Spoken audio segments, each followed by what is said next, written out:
Assalamu alaikum and welcome all viewers. So I've always considered myself pretty good at drawing. I used to design spaceships, I used to design cars and all sorts of things. I used to try to draw the cartoon characters that I loved, colour them in and shade them and everything, and yeah, I thought I was pretty good. Then one day when I was in primary school, a new boy started in the school. Peter Gregory he was called, I'll never forget. If you're out there, hi Pete. And Peter was outstanding at drawing. And I remember he used to draw pictures of Garfield on a huge A1 sheet and he'd bring them into school. And from what I can remember, everything was to scale, it was perfectly drawn, it was very well shaded, and everyone in the class would look at this picture and say to Peter, "Man, you're amazing." But I was consumed by jealousy. I hated the fact that he could draw so well and I couldn't. So what I said to Peter was, I looked at his picture and again, consumed by jealousy, I said, I reckon you could do better than that. And people were looking at me like, what's wrong with him? I was only young, I was like 9 or 10 years old, but you know, even then, kids have a very good sense of what's right and what's wrong.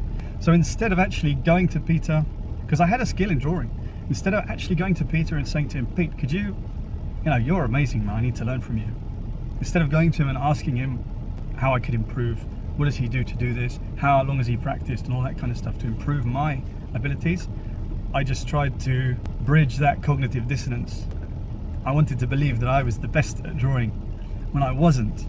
My pride actually got in the way of me making myself better at what I love doing.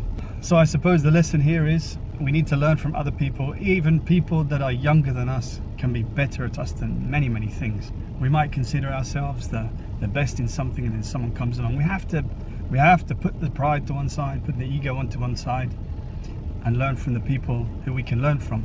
Life is too short not to keep learning and improving ourselves. If you can learn and improve from someone, then why not? Why would you not want to become better?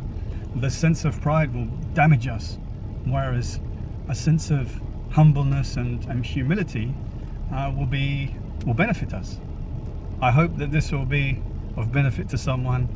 I wish I could go back and tell my younger self this lesson after becoming older and realizing it. But I believe it's all about reverse engineering ourselves and understanding who we are and making sure we're aligned with natural principles, the things that make us happy. At the end of the day, if you're not happy, you're doing something which you probably shouldn't be doing. I would love to hear what you think in the comments.